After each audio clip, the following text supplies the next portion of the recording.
The time now 8:45. The Federal Reserve of New York says household debt in the U.S. rose by 2% in the second quarter, now reaching a total of $16.1 trillion. Ernie Burns is here with some investment advice and prognostication as always. Good morning. Before we get to that, let's talk about inflation, because it was 8.5% July year over year. Yeah.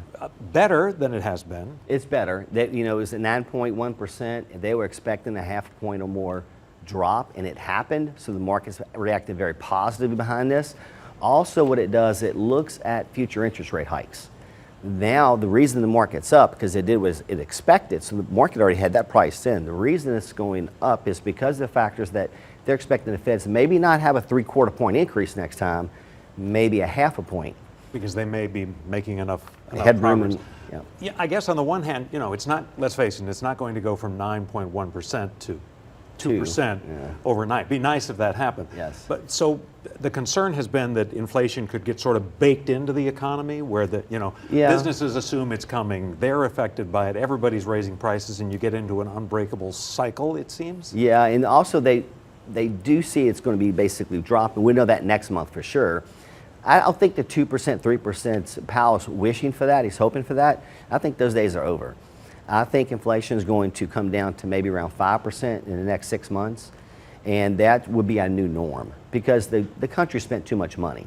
All the COVID, what they had to do with the trillions of dollars, there's only so many dollars out there. So inflation is going to be baked in, like you're saying, not as high as we are now, though. So the segue here, I think, when it comes to debt would be what we're seeing, people who are pulling out the credit cards because, I guess you could say lifestyles. It's hard to adjust your lifestyle or your expenses, so you start using plastic, and then at the end of the month you can't really pay it off. Yeah, John, and here's why. It's because of the fact is mortgage rates. Mortgage rates in January, you could get a $400,000 loan for 2.85%, and now it's 6.8. So that's a dramatic increase of about $5,100 a year. So the mortgages are taking up the extra cash, less money to put on their credit cards. Now the credit card debts have increased. I guess we'll see 3 or 4 years when we visit this. 5% inflation seems awfully high to me. That's prices doubling every 14 years, roughly. Very good. Interest rates are not that, historically high. I mean, if we could, if we could level them off at some point, it's not that bad. No, it's not. I mean, here's the thing. Since the last time interest rates were double digits were in like 1990. So we've had low interest rates for over 25 years now.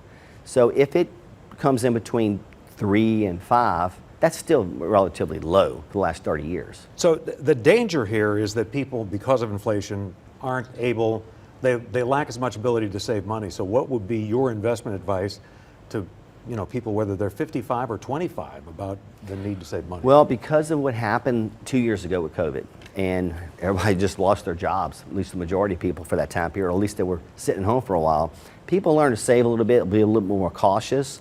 Now, we're a spending society, and that's another reason the market's up. But they have started looking at putting some money aside.